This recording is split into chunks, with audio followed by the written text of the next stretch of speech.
The municipality of Santa Barbara was originally known as the Barrio of Tolong.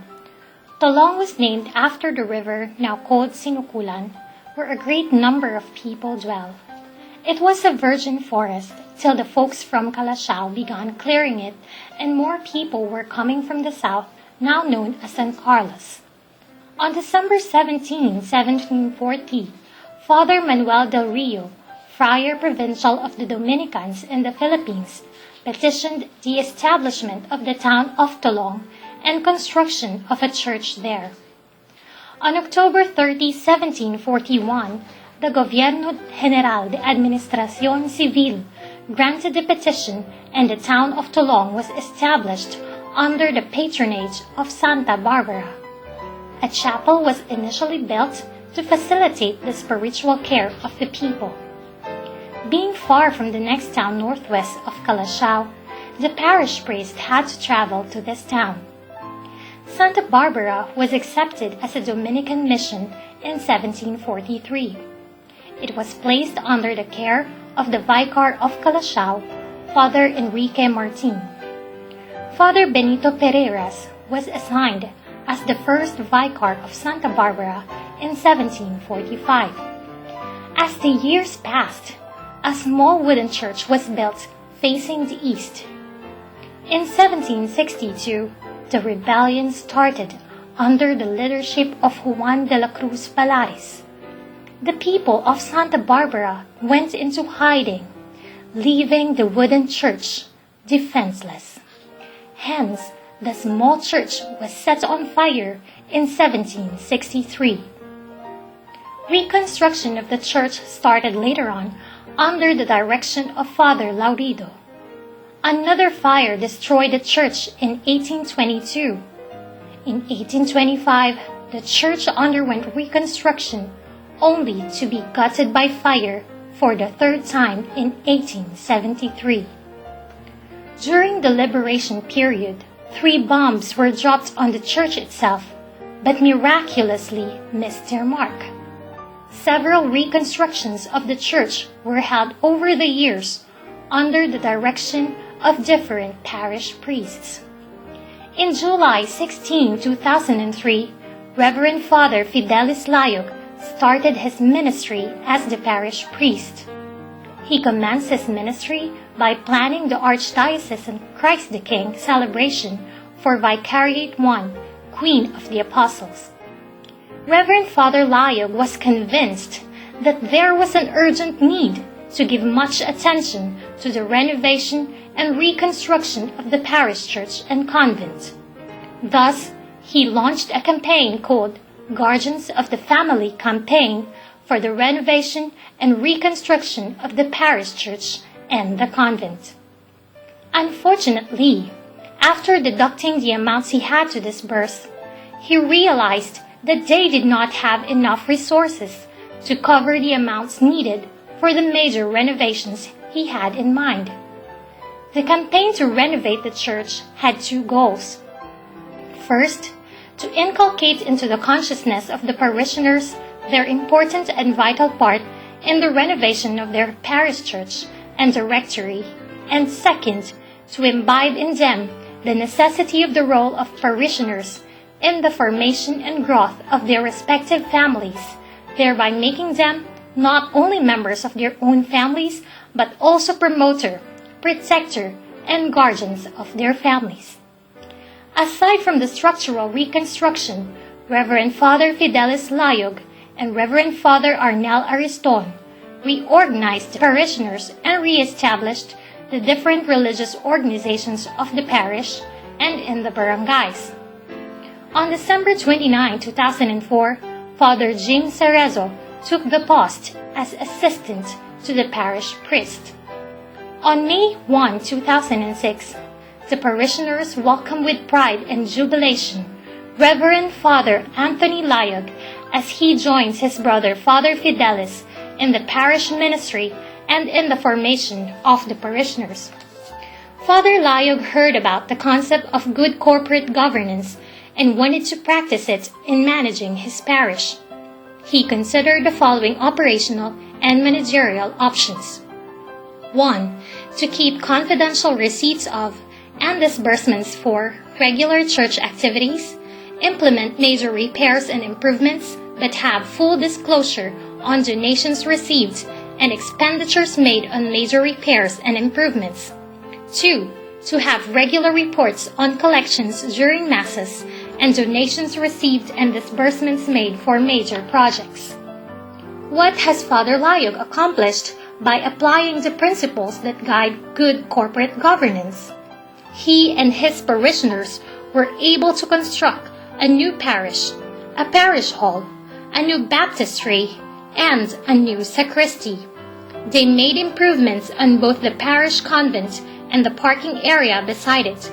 They beautified the vicinity of the church and the convent with the construction of the Grotto of Our Lady of Manaoag, the Garden of the Cross, the Villa Familia Chapel of Devotion, the Rosary Garden, and the choir loft. They repainted the interior of the church, repaired its gates and windows, and built 2 altars, one for the Blessed Sacrament and one for the statues of the saints. The construction of the Adoration Chapel is ongoing. Plans have also been made to repair the roof and repaint the facade of the parish convent.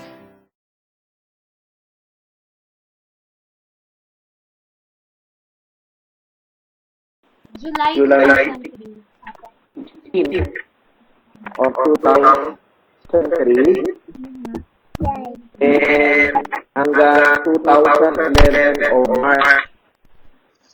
Ang assignment namin is based on tenure. Isang tenure ay given 3 years. They're given 3 years as a parish priest. So, pero natapos ko yung tenure ko in 7 years sa Santa Barbara. And after Santa Barbara, ng assignment here in Kalasyaw. Opo, Father. So, sa recommendation and evaluation ng bishop.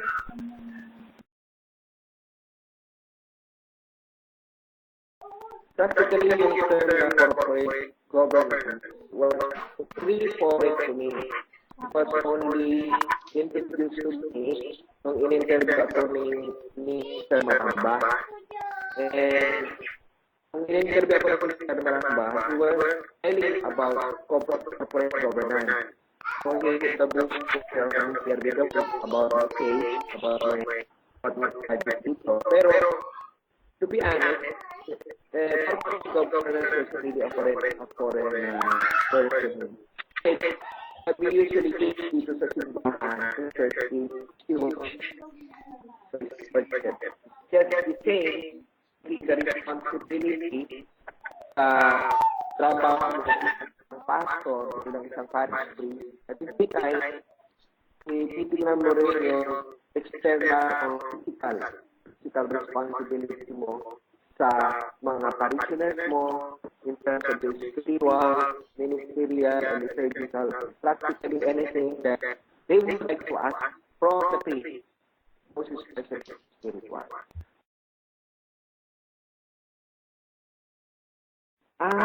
Siya yung kwan, yung nasulat ng corporate governance. Wala yung niya sa akin. So, siya yung nag-introduce parang case study. Hindi ko alam kung sa atin niyo ayon or what. Pero, paano niyo po siya nakilala? Well, he is a native of Santa Barbara. So, nagtuturo ako sa, hindi ko alam kung sabi, but it has something to do with corporate governance. Ito yung nag-start sa Paris around 2003. So, nag-start yung Guardians of the Holy Family ng 2004 or 2005. So, since then, it was more immediate yung spiritual aspect ng being a guardian and protector of our family. Tapos, itinuloy ko na lang yung social responsibility nila, yung communal responsibility nila in terms of taking care as a guardian, as a steward ng simbahan. So, it's not only a work of priest or some of the work in the parish, but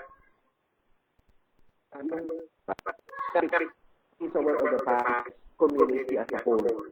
So they have to own the parish. It is not mine, much hindi rin pagmamayari ng mga leaders dito sa simbahan, pero it is yours. Pera nito, pinaghirapan nito, and I am only an administrator. I am only kung minsan sabihin ko, steward, administrator, at the same time, treasurer siguro, na inaasahan ko na lang kung dinodonate nila, tapos sinasabi ko ganito ang na-receive ko, ganito ang kung saan natin na-spend, tapos ito lang outstanding balance natin, ito lang pera natin, and this is how far we have finished the project. Yung ilang Sungreen project, i-start, binigyan ako ni Bishop Olga to retire ng Bishop ng Indian Dagupan. Nagbigay siya ng pondo.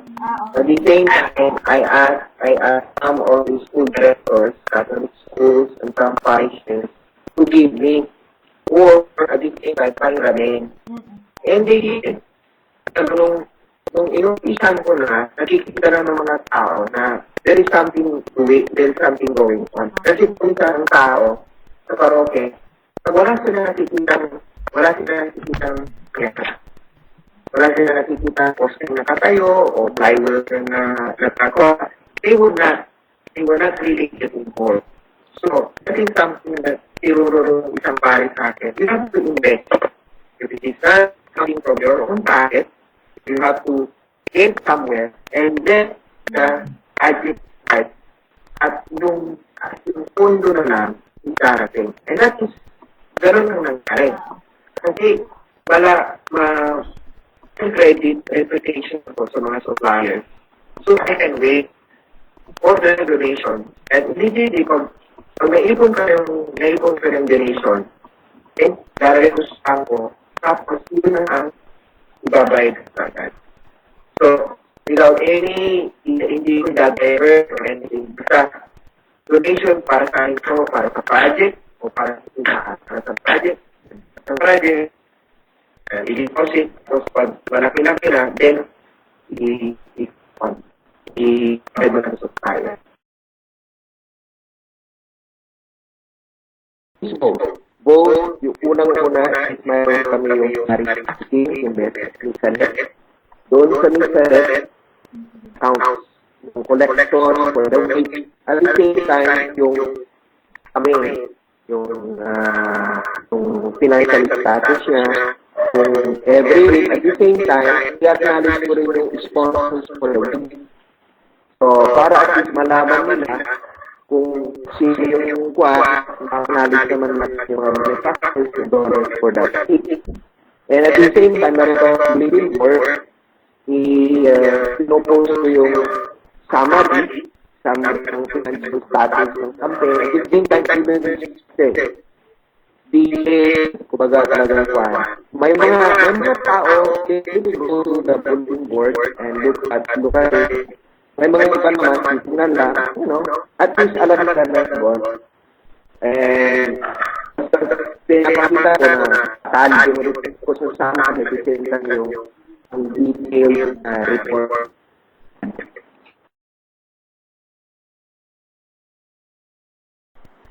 Actually, it was more on the project kasi yun lang ang talagang concentrate ko. But I saw at the moment na I can get them all in the church. When they see themselves as part, I see themselves na nakikita nila na mga bagay na simbahan, and they see themselves comfortable in the church na kami ang paggawa nito, hindi naman inaangkin, pero we are part of the church, we are part of it. So, I I can pray, I can be part of this church, I can work with the families, I can work with the people.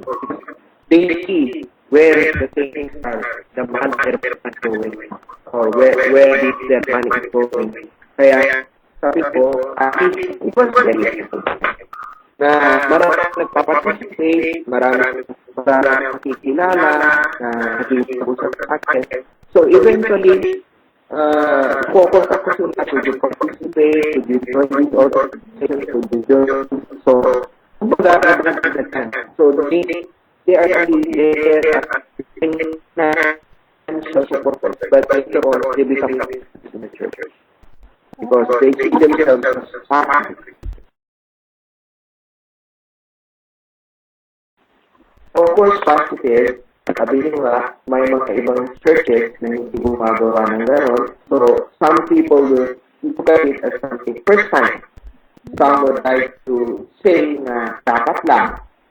Some may magsasabi, okay, it's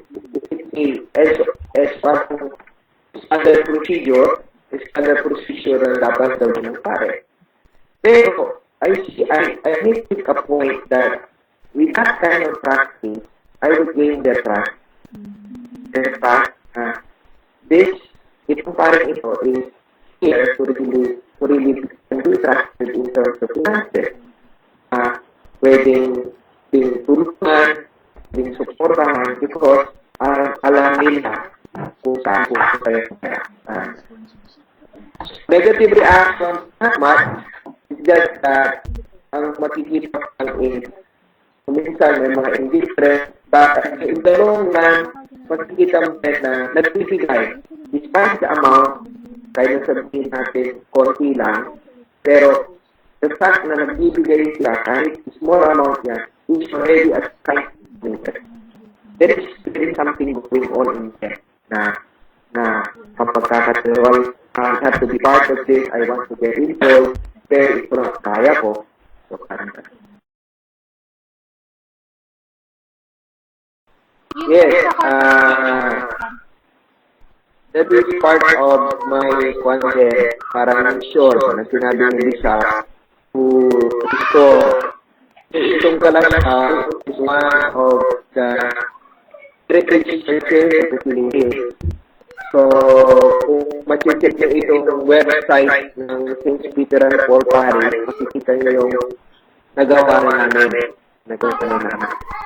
So, for restoration and renovation of churches. Yeah, it's still working, and practically, we have practically finished na yung mga projects namin dito. May mga support na continuous pa rin. We are now in the stage na babayad na kami ng utang na sa mga suppliers. So, sa mga sagot ko dyan, sa mga tanong niyo, is tulong ng suppliers na talagang mahaba yung credit line. Yun yung siguro na-establish ko sa Santa Barbara. But when I left Santa Barbara, it is zero. Wala siya utang sa mga suppliers. And it was then that yung credit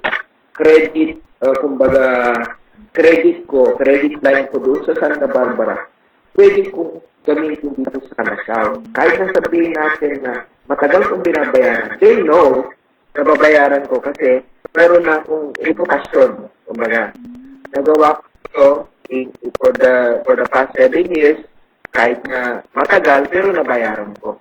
So, I think that was a carryover of my credit reputation dito sa mga suppliers na ito na pwede kong gawin dito sa Canasao. So, dito 2 years, okay na kami. We practically raised already in 2 years, we have already 5 million. 5 million na raised din. And at the same time, may utang pa kami sa isang supplier namin ng 1.4.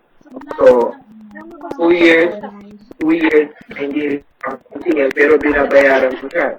25,000, 50,000, 100,000. Basta nagbabayad ako kahit maliit na.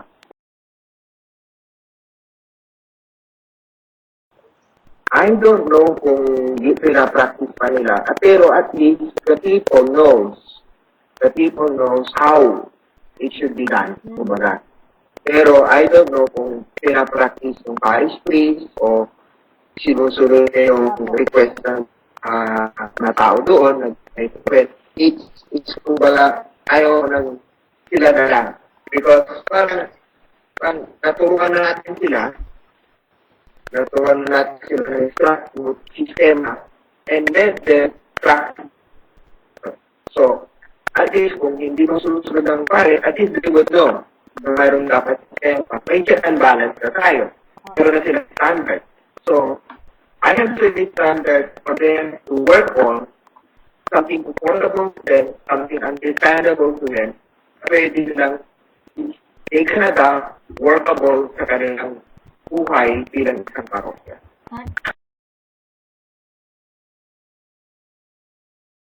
I think yung idea ng corporate governance is something for today sa parokya life. Being a parish priest, you have to manage not only the spiritual aspect, but also finances and simbahan. Kaya meron kang financial system dito sa society.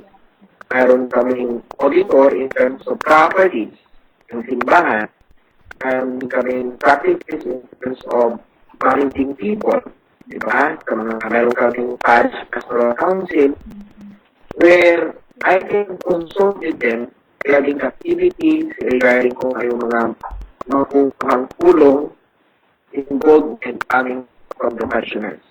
So, I don't know the skills of corporate governance, pero siguro, I had a feel na yung corporate governance is really applicable to the parish work, pero terminologies lang, may clear lang na siguro pagkakaiba. We term it as stewardship. We term it as corporate governance.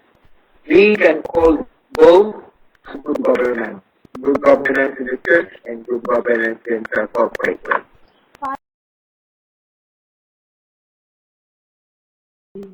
And yung ibang practices, I ask kung ano yung ginagawa ko and mga ways on how to fundraising. Pero practically, hindi naman talaga ako ng fundraising. Siguro, fundraising concerts lang, 2 concert. Pero the rest, yung mga rapo-rapo, wala. It was too bare down. And so, ang titigil siguro naman sa recording, yung, so, for example, singing glass, so, maraming glass. I gave them the ice na, itong singlet nito, yung session. So, kung sinong mag-donate, ano lang, nag-start po itong project nyo from the clamor of the people to have a better and better church, yung more convenient po sa kanila. Kumuha po kayo ng mga comments from TPC and naisip nyo po is unahin nga po yung structure, yung office para mapaganda po siya sa visitors. Then, sir, ang paraan nyo po ng pag-gather ng funds is through concerts po na 2 and you said, sir, sa donations, solicitations, ako.